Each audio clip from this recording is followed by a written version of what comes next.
There he's off. Sprint master. Let's see how quickly he loses me.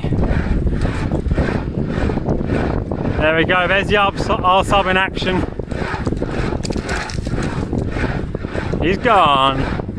Let's see how much ground he's... Yeah, he's still going. There you go. Just getting a feel for the RSUB versus the long stride. The Hertfordshire Greenways 100-kilometer Audax ride is organized by Phil Whitest, who's on the right of the photo. That's me in the middle, and that's my friend Stu, who's riding with me on the ElliptiGO RSUB. Stevenage for a 100-kilometer event, during which I'm going to interview Stu about the new ElliptiGO RSUB. So we're going to find out what this can do, and we're going to find out the low and dirty about it. So yeah, let's Stu, just as a comparison here, this is the 11-hour traditional ElliptiGO here with the elliptical stride, long elliptical stride, and yours is just a bike, right? Pretty much just a bike, yeah. Yeah. More so than any other ElliptiGO. Bike That's without right. saddle. Designed to be ridden standing. And the biggest difference is the size of the wheels. That's right. Basically, 700. Fantastic. Wheels. Now, Stu, is this completely stock, or have you already changed some stuff on it? I've already changed the gears. Okay, so you've already changed the gears. How many gears do you have So now? I've got a 10-speed. 10-speed, fantastic.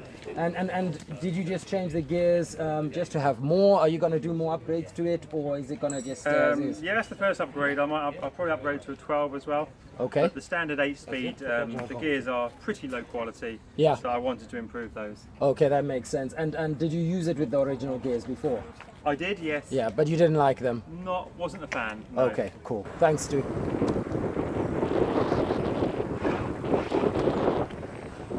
There the others ahead of us. Sorry, we're filming on a phone, so it might not always be as clear.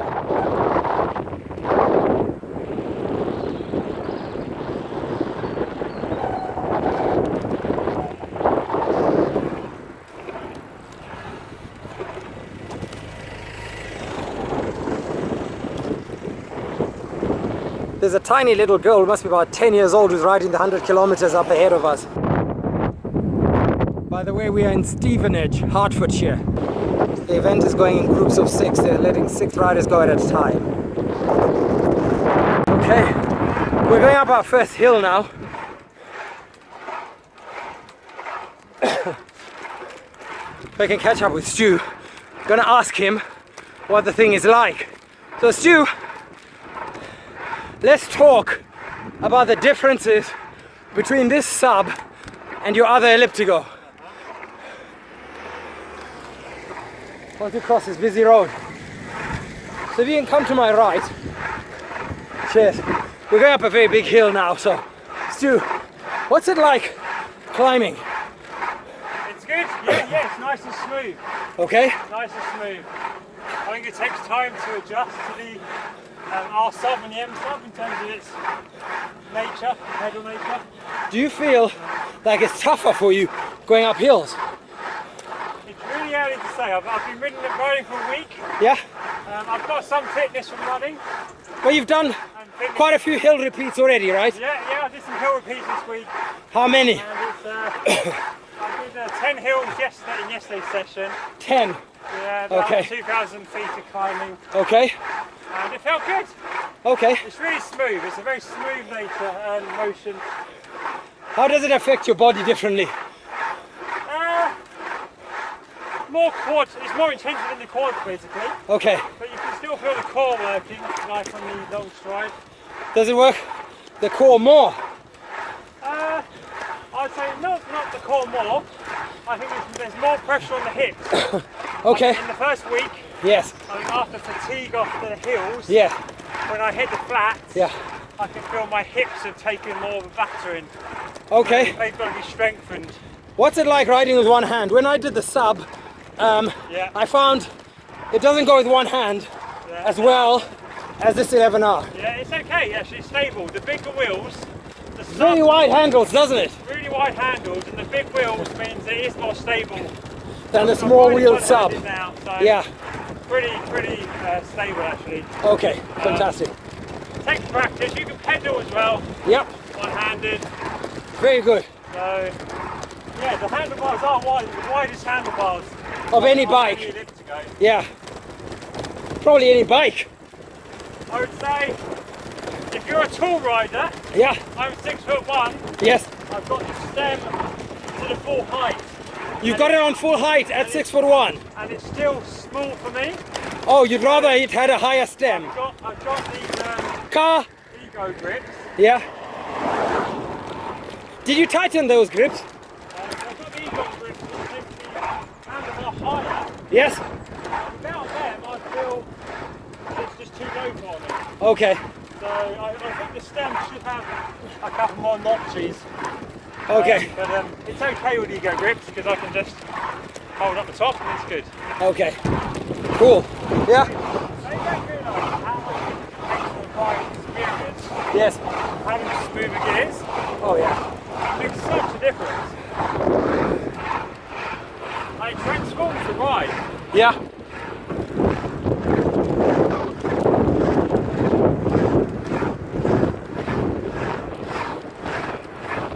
Your tracks are nice and smooth. Yeah, I try to keep the thing clean. It's very nice out here.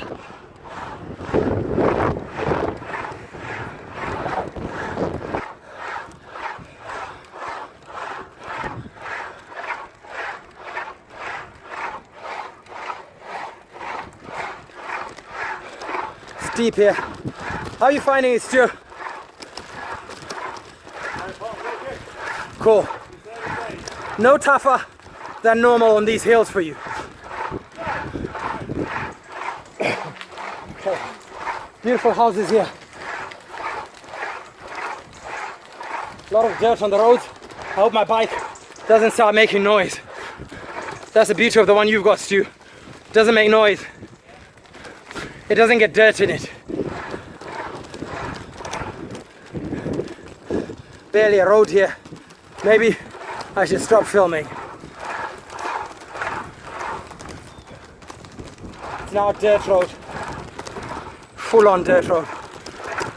So, time to stop filming here.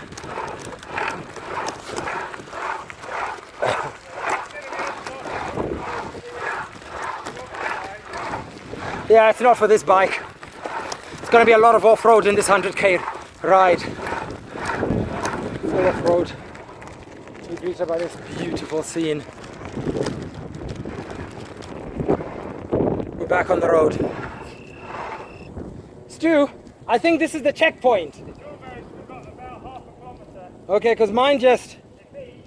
Yeah, it's beeped. Which was a warning that's coming up. Okay. Okay.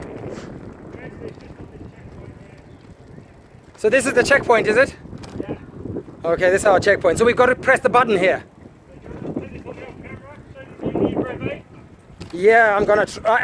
Yeah, I will. Let me do it on yours. If you film it. Yeah. Okay.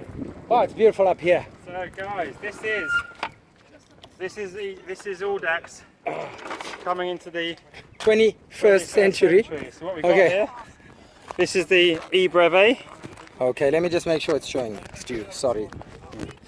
Okay, let's Yeah, see. so this is the Oh, e-brevet. you gotta face the sun against it, Oh, yeah, so that. there we go. Yeah. There we go. So here's the e-brevet. Here's all the controls. This is where we're in, 16k in. So if we hit that and register, there we go. Tick. It does a GPS upload, and then And- it knows we were all here. So Okay. these guys are all checking in, or they've got to take a photo of that sign.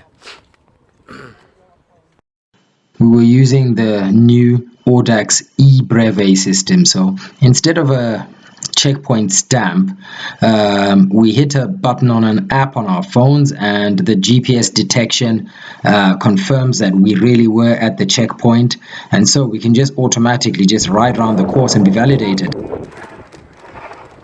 Yeah.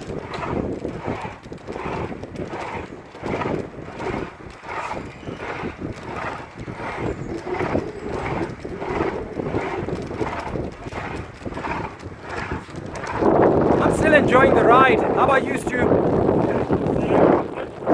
Yeah, but we are only 12 miles in, so 12 miles out of...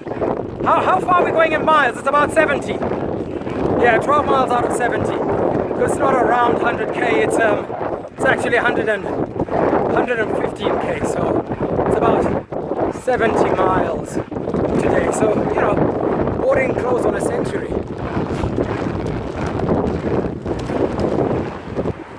Looks like we're in Hartford now, approaching the second checkpoint.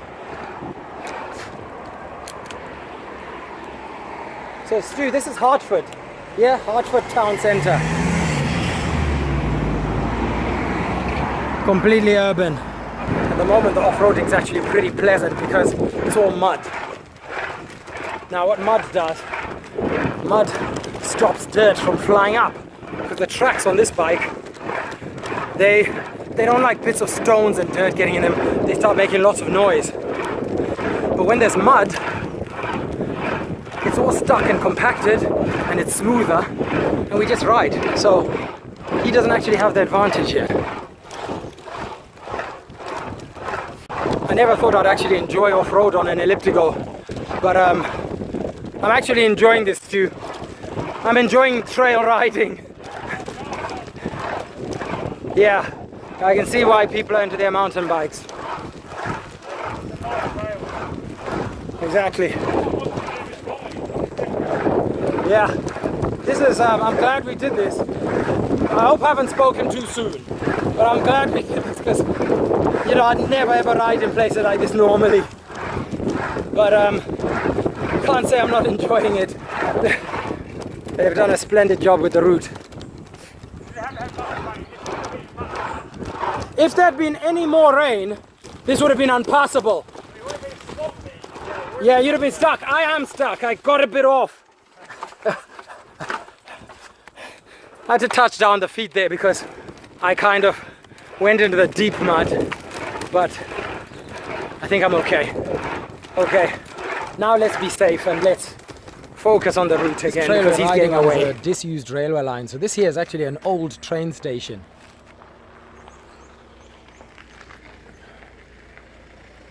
There's a guy in the event coming up behind us. And Stu's just adjusting something on his bike. His bike is very new, so he's still got stuff to tighten. So it's his handlebar grips. They need a bit of tightening. I just need to adjust my shoes, I think, because I didn't lace properly. Hiya!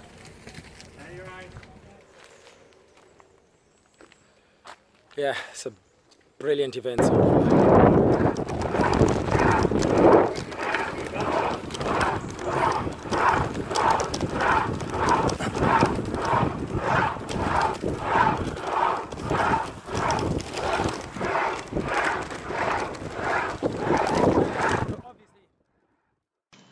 I quite like the continuous change of settings we were getting. So many different settings on this event. It made it really pleasant, very different from the ordinary Audax event you all usually see. Back in the urban sprawl.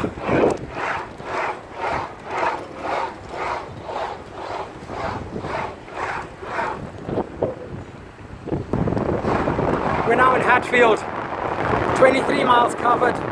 We've got about 47 miles left to go.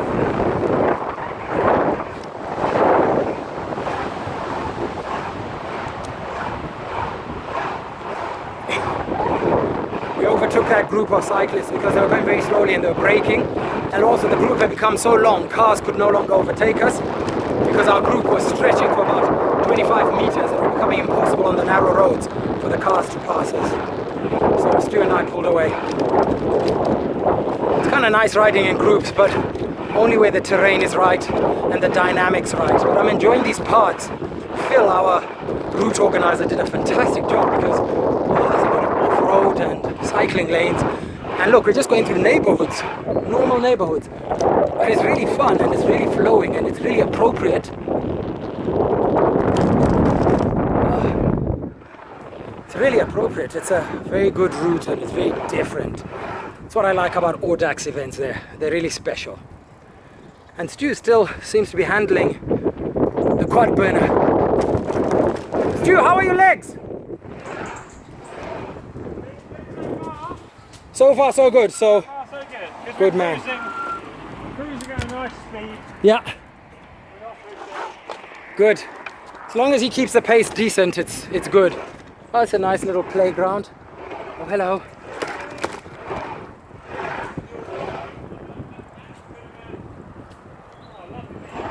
Yeah, this is nice. Nice and retro for us here. Nash Hyde Holt. It's a beautiful place. It's even got some ellipticals in the park. And that lady there was maintaining the park. What a beautiful place. Nice neighborhoods. And this is right near the Galleria and the A1. Just like, you know, hundreds of yards away from the motorway. And you'd never even guess. Stand-up bike. Hiya. You're doing well, well done.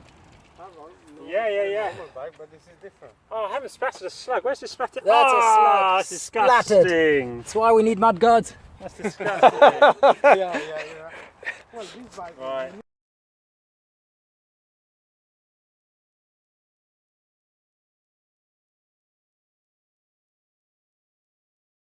We are enjoying the St. Albans Greenway. Basically a disused railway line that's just gone on for, I think we've been on it for a good 10 miles. It just goes on, and it's quite pleasant. All these different places.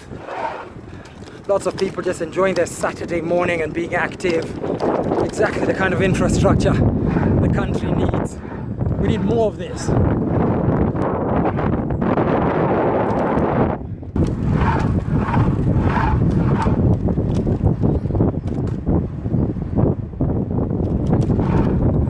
Big potholes in the road here, but otherwise, all good. We've just gone through St. Albans. We're now off that cycleway, just in the country roads.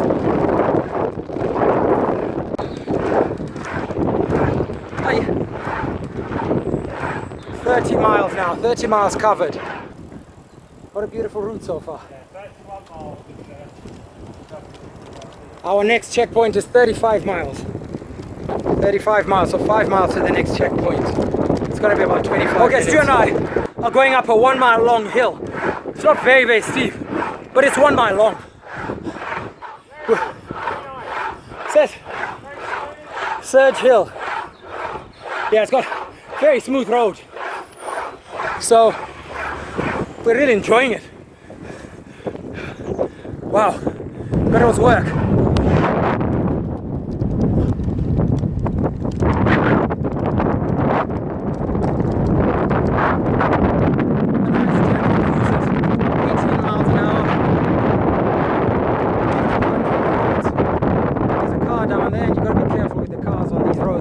They're really narrow. You just got to anticipate that you're all good. Yeah. What they like, so you probably get lost stupid places. Oh, there's no such a thing as a stupid question. Other than that one, They're amazing. Yeah, they're amazing. Why do they like going down a steep hill? That's the last one. So there we are. We've got to push up these stairs, but they've got a little bike thing on the side, so we can push the bike up, as you can see. Big man. Hardest part of the course so far. He's off the bike. I couldn't do it. Yeah, you could have ridden up there, There we Steve, if you were go. a real man. Yeah, do you know what? Yeah, Some of those trick BMXers would have gone straight up the stairs, I think. probably have. Our review may as well be an M sub as well as an R sub review, because it's been half trail, half road. And that's pretty much an M sub when it's off road.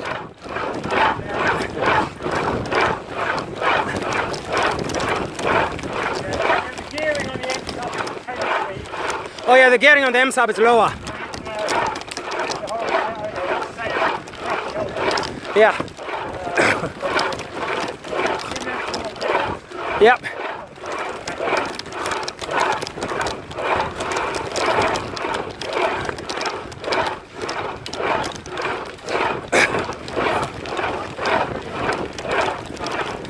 Yeah, but I'm loving these miles and miles of off-road. Okay, Stu and I are swapping bikes now, so I'm going on to the R sub I want to see how different it is to the sub that I used for a few months last year. And yeah, this should be good fun. Get it in motion. There we go, there's the RSUB in motion. That orange is popping.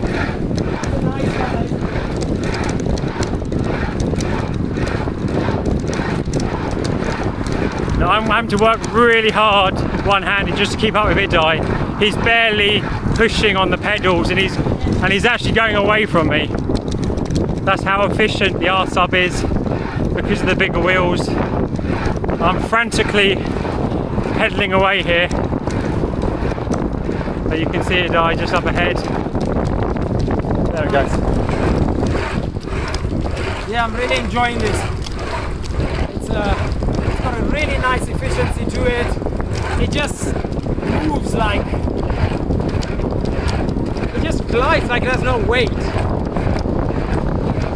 can see when I look in the video that it's a lot more of an active movement, isn't it? It's a bit more whole body than the 11.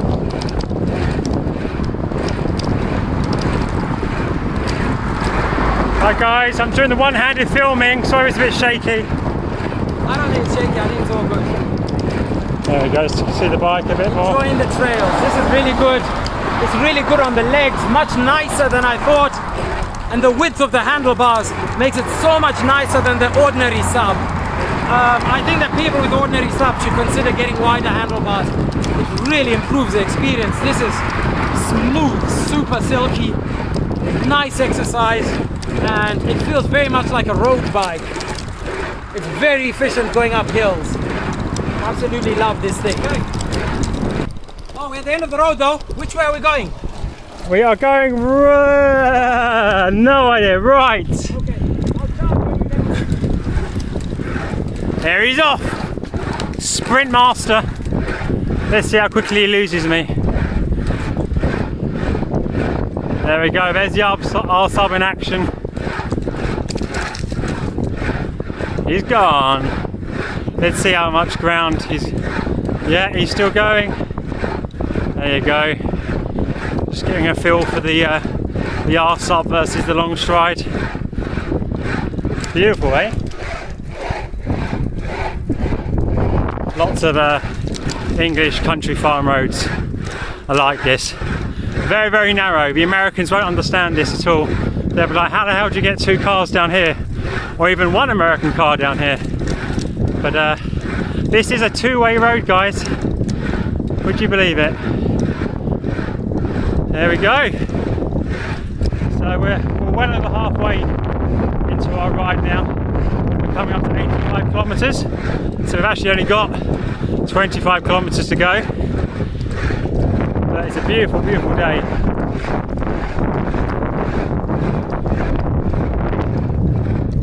As you can see.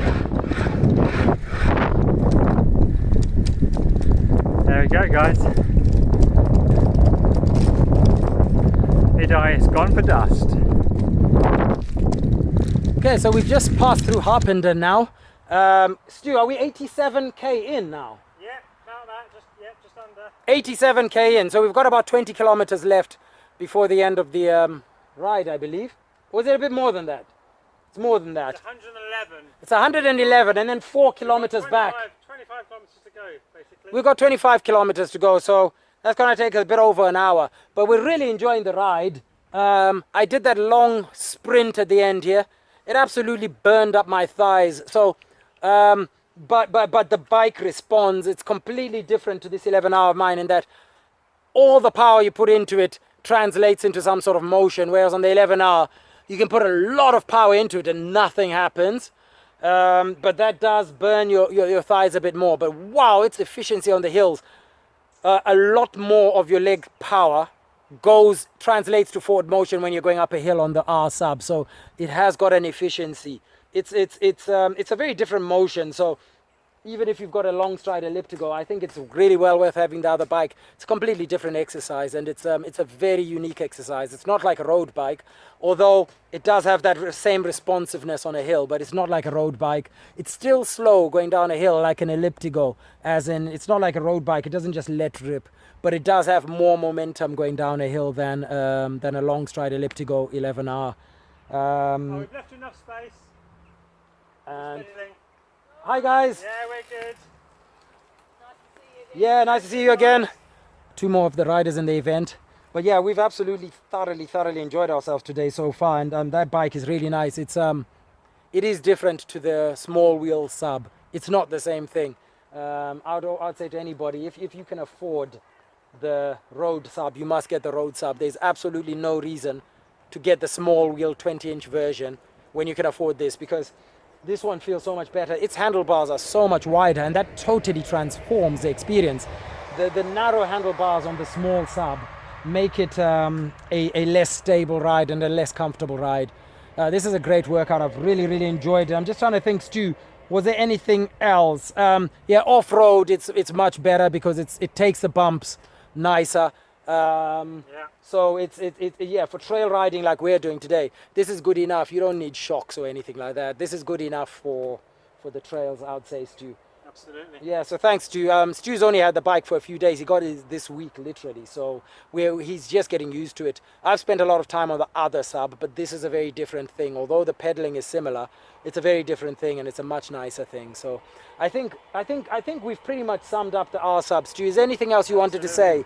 I would just say again on the gears, if you're going to do any serious miles on the R sub or the M sub, ElliptiGO, it hits a price point, but the gears on the stock model could do with upgrading. So that's what I've done already.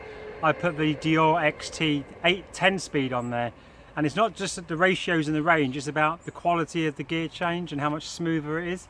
So I would recommend anyone that's already got an R sub, don't keep the Altus 8 speed on there, upgrade to a 10 speed XT, Shimano or a SRAM, and you'll get a much better ride from it as well. No, thanks, Stu. Yeah, and that's what bikes are about, isn't it? It's about upgrading, so that's the fun part. That's the fun part. Well, thanks for that, Stu. Let's go. Nearly there, 25k.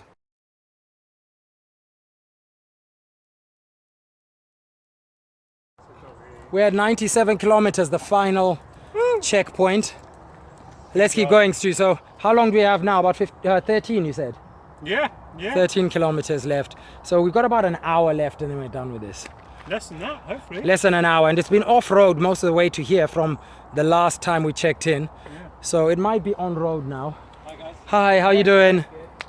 It might be on-road now, so let's see, because this bike here doesn't fare so well off-road. Where's his does? Having a go at this, No. Oh my goodness. Well, I think they're just telling them to sit down.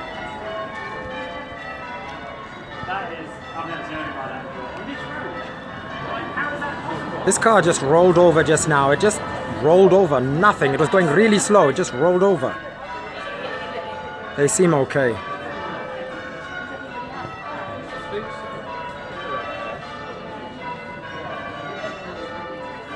We figured out what happened. It hit the tire of this Audi here. It just gently hit the tire of that Audi and flipped over onto its roof, straight. It was literally going at about 15 miles an hour. That car just turned. Its tire just stuck out. It didn't even hit the car's body. We're getting close to the end now. We have a friend who's joined us in the event. Another of the guys about to finish with us. Testing his new gravel bike.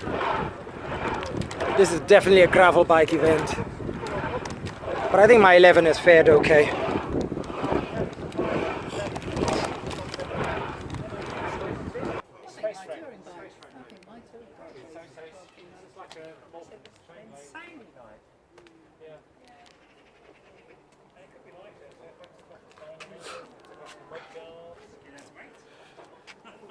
We're done. Yeah.